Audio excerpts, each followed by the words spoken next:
e para falar conosco sobre relações familiares e os desafios das relações familiares. Rossandro, uma alegria, como sempre, ter você aqui. Ô, Ivana, a alegria, você sabe, é sempre minha estar aqui em Goiás, ver os amigos, é sempre muito agradável, muito gostoso. E você foi proposto a você que falássemos sobre um tema no Congresso, que é o tema que eu gostaria que nós conversássemos, sobre esses desafios dos relacionamentos familiares. Observamos hoje que a noção de família, ela tem mudado muito, né? Daquela família tradicional que nós nos habituamos a conhecer. Mas, independente do formato dessa família, a formação desses laços familiares é importante para a formação do indivíduo, para que ele desenvolva na sua vida? Sem sombra de dúvidas. Assim, a gente, tomando a questão que Kardec pergunta, qual seria para a humanidade se tivesse um relaxamento dos laços de família, a resposta é bem categórica, um recrudescimento, ou seja, um aumento significativamente do egoísmo. Quando a gente pensa isso aí, pega aqui essa frase do Kardec, a resposta que ele recebe, e traz para a psicologia, de um modo geral, os estudos que mostram o seguinte, que na família, quando nascemos, nós temos as experiências de convívio, de suportar um ao outro, de perdoar, de tolerar, de disputar um ambiente, da casa, do computador, todas essas coisas são treinos que nós temos para a vida em sociedade. Parte da crise ética que nós vivemos no Brasil hoje também é fruto de famílias que estão descumprindo o seu papel de educar seus filhos, criar limites, disciplina, ordem.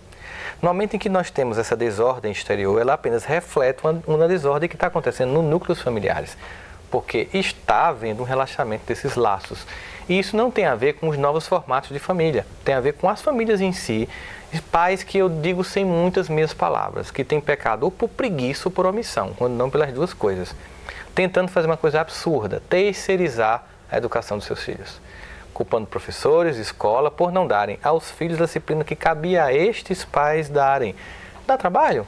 É chato? É cansativo? Mas acontece que isso é uma tarefa de um educador, né? A escola, ela só vai ser a segunda casa quando a família for a primeira escola. Você não pode inverter os papéis. Então, a casa é a primeira escola, é a educação moral consistente que leva a criança para a escola para que ela continue adquirindo conhecimento humano. Então, esse relacionamento das famílias tem acontecido, desses laços de família, que têm ficado ainda mais tensos com o advento de uma coisa recente, que são as redes sociais. Então as pessoas estão em casa, sequestradas pelo Instagram, pelo WhatsApp, pelo Facebook, né, pelo Snapchat. As pessoas estão desconectadas, assim, elas estão conectadas com o virtual e desconectadas com o real. Cabe aos pais tomar o telefone, almoçar junto com os filhos, não deixar ninguém pegar no telefone. Quando levar para o colégio, aproveitar esse momento para dialogar com os filhos, tirar o telefone, tirar o headphone, assumir o papel de pai e de mãe, que tem uma autoridade. A autoridade não é autoritarismo.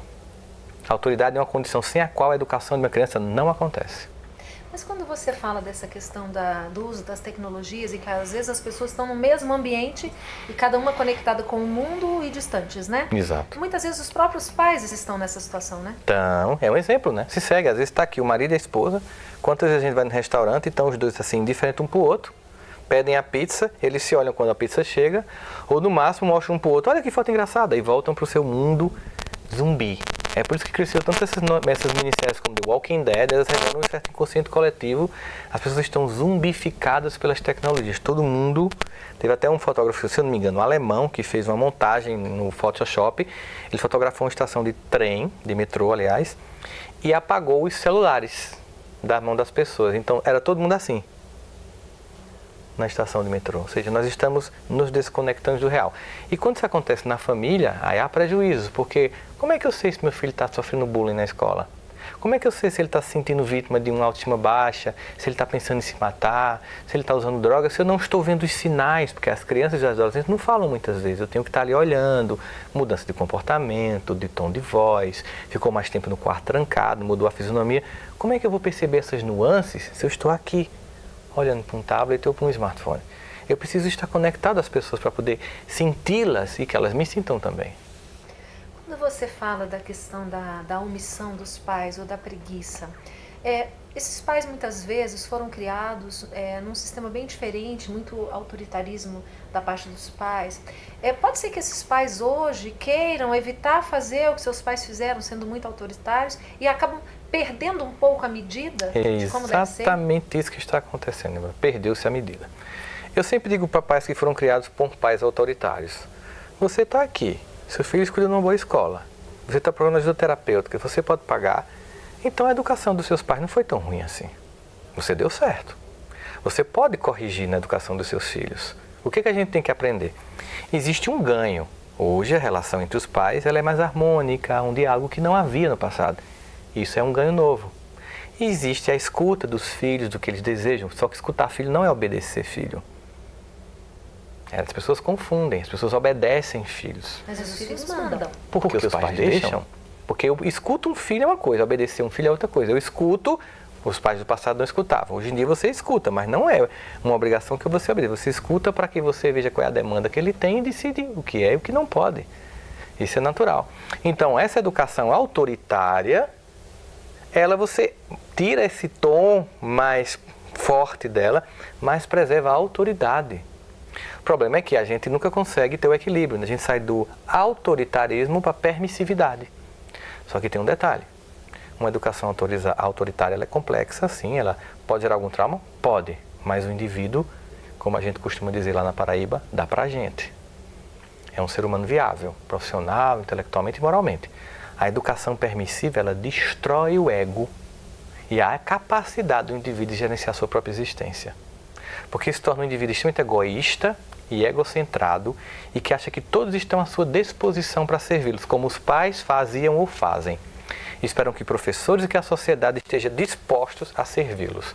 E você desestrutura. Isso é tão sério que na formatação da psicanálise, Freud chamou isso de uma formação reativa. É um tipo de amor que na verdade é ódio, porque um amor que destrói não pode ser amor. Os pais fizeram todas essas coisas erradas, se tornaram permissivos, não conseguiram educar, mas ainda tem como corrigir? Até que idade o pai consegue corrigir o filho? E se o filho já é adulto? Como é bem mais complicado. Se o filho já é adulto e ele já é independente de você, agora é só a prece. Porque enquanto ele depende de você, você ainda tem condições de fazer isso. Eu chamo isso de reintegração de posse afetiva. Você perdeu a posse afetiva desse indivíduo e você vai recuperar. Se ele depende financeiramente de você, você passa a determinar as coisas. Vai ser difícil no começo? Vai. Você deu muito espaço e você vai retomar o espaço que lhe pertence. Então vai ter estresse. Mas pior é ser omisso nessa hora. Porque é quando você vê o resultado dessa educação na adolescência e na fase adulta que o filho vai devolver, porque no fundo ele sente isso como omissão, ele vai devolver com revolta e indiferença na fase de maior fragilidade dos pais, que é na velhice. Eles são abandonados porque eles abandonaram os filhos quando eram crianças. E a gente tem visto isso em vários lugares, especialmente em países em que não há um compromisso familiar muito mais intenso, como por exemplo, nos países latino-americanos as relações familiares ainda são mais intensas. Eu estava conversando num evento que teve, com a Kira aqui, que foi em Brasília, que é o Repacificar. Ele trouxe o Arun Gandhi, que é o neto do Mahatma Gandhi, que é quem responde pelo avô hoje, uma criatura maravilhosa, e tive essa honra de fazer parte de uma mesa e fazer palestra juntamente com ele. E conversando com ele, eu perguntei, explicava para ele essa crise de valores aqui no mundo ocidental, nas famílias. Ele me disse, o mesmo está acontecendo na Índia. Os filhos estão começando a desrespeitar os pais e isso tem gerado um problema muito sério na educação dos filhos da própria Índia. Eu perguntei, e é pelo mesmo motivo aqui? A ideia de que você tem que dar tudo para os filhos, de que eles têm que realizar todos os desejos? Os pais viraram como se fossem gênios da lâmpada, que o menino esfrega e diz, eu quero esse tênis, eu quero esse telefone, eu quero... E você se vê na obrigação de dar as coisas, aí você percebe que é uma compra de afeto. E como a gente bem sabe, afeto não se compra. Mas é pela falta de tempo dos pais, muitas vezes envolvidos com trabalho e querendo compensar de alguma forma? Agora a questão é assim, por que compensar? Por que eu devo compensar meu filho pelo esforço que eu faço por ele? Não é interessante pensar sobre isso? Foi feita uma pesquisa, por exemplo, a gente sabe que com a entrada da mulher no mercado de trabalho, a casa ficou um pouco mais vazia. O que implica que o homem tem que entrar para colaborar com a mulher na educação dos filhos. Foi feita uma pesquisa sobre as mães que trabalham e ao contrário do que elas pensavam, que os filhos se sentiam abandonados por elas, eles se sentem orgulhosos pela mãe que trabalha. Eles se inspiram naquela mulher que trabalha. Só que ela vai com culpa para o trabalho. Geralmente o homem não vai com culpa para o trabalho, porque essa demanda afetiva é muito do feminino. Então a mulher está no trabalho, e com quem está meu filho, o que é que ele está fazendo? Não, ele está trabalhando porque a gente está aí desde o início da história humana sendo provedor. Então o psiquismo da gente já se habituou a isso. Você não tem, porque você está trabalhando, que chegar em casa com culpa. Até porque o que tem sido observado na questão da psicologia do desenvolvimento dos filhos não é a quantidade de tempo que eu passo com eles. Tem pais que passam o dia todinho diferente. mas é a qualidade do tempo que eu tenho com meus filhos. Eu posso ter apenas meia hora. Isso em relatos e mais relatos de pais que só tinham o filho no trajeto para a escola e depois só chegava em casa à noite e os filhos estavam dormindo. Mas nesta meia hora, aquele pai era um homem presente na vida daquele filho e se relacionava com ele. E naquela meia hora de trajeto conversava, procurava saber, investigava, estava presente. E não irritado com o trânsito, ouvindo a rádio, ignorando a criança, era o pai com um headphone no ouvido. É preciso reconectar, o importante é tempo. Eu não tenho que ter pena dos meus filhos e eu não tenho que ter culpa porque eu trabalho, porque aquele trabalho é fruto da dignidade. É com ele que eu mantenho a família e proporciono aos filhos o que nem eu tive. Então não tem por que ter culpa em relação a isso. E com relação aos conflitos familiares, por exemplo, muitas vezes nós temos dentro de casa pais e filhos que não combinam, a esposa que vê o marido que não combina com o filho e às vezes o contrário, quer dizer, a gente percebe que muitas vezes parecem que nós somos inimigos dentro do lar, não é? Como lidar com essa situação, como pais, como mães? A primeira coisa que é importante é que a gente tem que aceitar que o lar é um lugar de pessoas diferentes. Nós não podemos pasteurizar as personalidades. Quando nós temos os amores se, são amores infantis. Eu só amo você se você torcer pelo meu time de futebol, se você tiver a minha religião, se você gostar das mesmas músicas que eu gosto. Tem um amor adolescente, é natural. Ela gosta das mesmas músicas que eu gosto. Né? Então, é um amor... Quando a gente vai para um relacionamento de casamento, eu tenho que ir apesar de. Porque ninguém é completo. Ninguém está completamente disponível com todas as coisas que eu queria numa mulher idealizada, num homem idealizado. Isso não existe. Isso vira uma pressão. E termina que casamentos que são casamentos felizes, porque se compara com situações idealizadas, passam a ser vistos como casamentos problemáticos. A ideia de que não tem conflito, tem conflito. Quem mais atinge a gente, assim, na jugular é quem ama a gente, porque conhece a gente aqui na palma da mão. Quem sabe dizer aquela frasezinha ferina, assim, pá, que você tem vontade de pular no pescoço, é quem ama você. Mas olha, a gente não pode tirar uma fotografia daquele momento. O ressentimento vem da fotografia. No momento que você me machucou, eu pá, chapei e fico olhando. Vida a dois é um filme que vai passando. Eu tenho que comparar todo o processo e não o momento infeliz do dia que você estava mal e que descontou em mim. É completamente natural que a gente desconte em quem está perto. Quem está perto, família. Se é humilhado no trabalho, não pode gritar com o chefe pela velha regra, manda quem pode, obedece quem tem juízo. Chega em casa irritado, sobra para a esposa, sobra para o esposo, sobra para o filho. Isso é humano. Isso não determina a falta de amor, determina a humanidade das pessoas que se estressam, que se angustiam, né? Então é necessário que a gente veja as pessoas como elas são humanos, falham, agridem, mas tem um projeto a dois, tem um projeto de se amar, estar junto, superar essas possibilidades e estar sempre num processo de não querer dar uma de santo e não querer enxergar as suas próprias deficiências.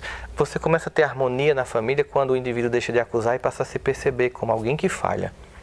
Quando a gente se percebe como alguém que falha, a gente passa a ser mais tolerante com o outro. Por isso que Jesus propôs a todo mundo aquela velha experiência psicológica. Você quer apedrejar essa mulher? Faça o seguinte, faça um checklist interno agora e pergunte se você nunca errou. Eu tenho absoluta convicção, na minha opinião, que Jesus deixou aquela mulher chegar àquele ponto ali e não fez um milagre como deixá-la invisível, as pedras virarem areia, porque ele queria evangelizar a multidão. Ele queria mostrar para a multidão que ela tinha que ver com a capacidade de misericórdia. Isso é muito importante no relacionamento a dois, a capacidade de ter uma compaixão para com o outro. Sandro, muitas vezes nós temos ouvido, nós espíritas, né, e você agora há pouco falava da questão da religião, não é?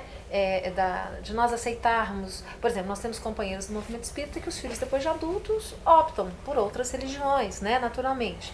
Mas nós temos ouvido alguns casos de espíritas hoje, já adultos, que dizem, meu pai me obrigava a ir para a evangelização.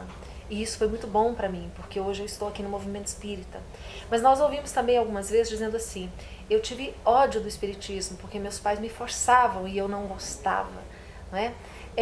Isso representa o que para nós? Quer dizer, muitas vezes nós estamos tentando fazer o melhor, mas nem sempre o resultado é o mesmo, vai depender do indivíduo. Como é que os pais devem agir nesse caso? A gente não tem como adivinhar com quem vai dar certo ou quem vai dar errado. Então a gente tem que pegar e seguir uma regra de média, né? Mediana.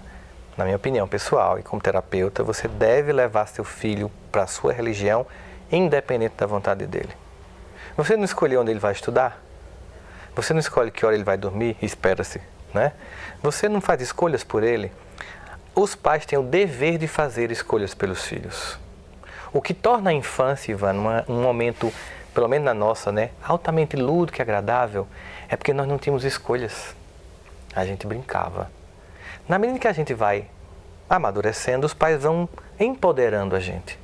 Então, hoje estudos em vários países, 22 países especificamente, incluindo o Brasil, sobre religião, mostrou o seguinte, que as crianças que aos 22 anos se envolvem com drogas e álcool e comportamentos sexuais pervertidos, elas só tinham um ponto comum. Eles pensavam, será que era sexualidade? Será que era se era homem ou se era mulher? Se era homoafetivo ou não? Se era rico ou se era pobre? Se era de país de primeiro mundo ou de segundo mundo? Se era cristão, budista, muçulmano, judeu, hindu?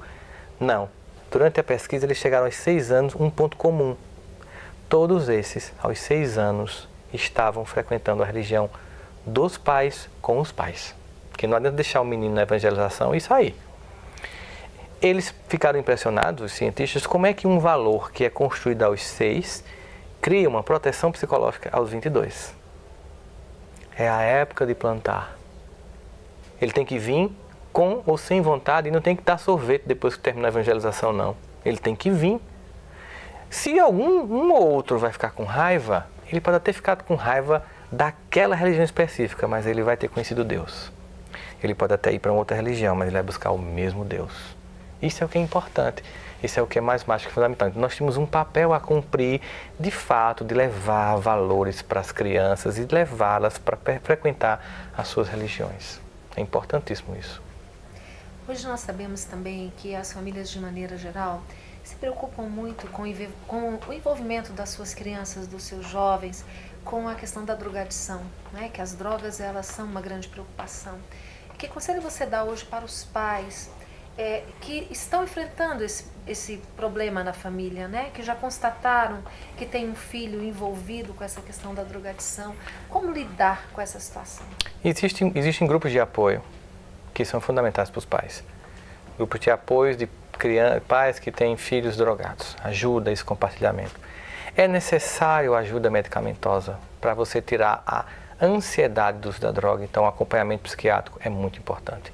É importante o acompanhamento psicológico também com terapeutas especializados em atendimento de drogadiços. Mas, fundamentalmente, é preciso pedir ajuda a Deus. É preciso orar pelos filhos. É preciso fazer preces, rezar, como cada religião dá o nome. É preciso pedir ao Pai maior e perfeito que nos ajude nesse processo. Porque o importante é tentar prevenir, né? Então, abra o Facebook do seu filho, não deixe ele ter senha no WhatsApp, investigue, abra o quarto, privacidade, só tem quem pode pagar por ela. A casa é sua, o quarto é seu, a internet é sua, o telefone dele você pagou. Assuma seu papel de pai e de mãe. Assuma o poder que Deus lhe deu. Investigue. Porque se você ficar lá dando privacidade, um dia quando você abrir tem uma pedra de crack dentro do quarto do menino. Mas se já passou isso e você está nessa condição, aqui não é para se julgar. É sempre para acolher. Busque ajuda. Chega no quarto do teu filho e na ausência dele, coloca a mão na cama onde ele dorme e intercede pelo teu filho. Veja o poder de um pai e de uma mãe pedindo a Deus misericórdia, pedindo perdão pelo erro que cometeu de não ter sido tão mais presente, e o filho está naquele momento, o filho pródigo retorna pelo amor. Mesmo que doa, mesmo que sofra, não desiste, fica lá intenso, num processo que inclua a presença de Deus como uma chama viva, que além de todos esses tratamentos que têm limitações, pode realmente ser a grande chave da transformação do filho, em que você está consistentemente buscando a ajuda da sua religião, seja evangélico, católico, espírita, buscando a ajuda dos seus pares em fé, para que eles lhe fortaleçam, para que você vivencie essa grande experiência de deserto, que é ter um filho drogado em casa. É muito doloroso. Quando você fala da importância, então, dessa intercessão, dessa oração, nós poderíamos considerar que a prática do Evangelho no lar, independente da religião que a pessoa tenha, ela é também, além de preventiva, ela pode ser curativa? Com certeza. Eu acho até que você está com um filho numa condição dessa, o Evangelho não deve ser mais semanal, deve ser diário. Você está em guerra espiritual. Existe um filho que está sob ataque. Então, eu lembro muito de Emmanuel, não é de Emmanuel, é Lao Tse que diz: pagai o mal com o bem, porque o mal é invulnerável no ataque e nunca perde na defesa. Então, o bem representa aí o amor, ou seja, você vai ter hora que você vai se irritar, vai dizer que você está acabando com a nossa vida, com a sua família, é humano, é normal isso acontecer. Mas quando estiver melhor, mais calmo, prece, oração, constância da presença de Deus na nossa vida, ter intimidade no relacionamento com Deus, e dizer, Pai, olha, eu errei com o filho que tu me deu, ou eu não sei onde foi que eu errei, mas me ajuda a resgatar, porque ele antes de tudo é teu filho. Tu conhece eles mais do que eu. Me ajuda nessa batalha para que todos saiam vitoriosos. E não tem como diz Jesus, quando nós pedirmos, quando nós batermos, nós acharemos.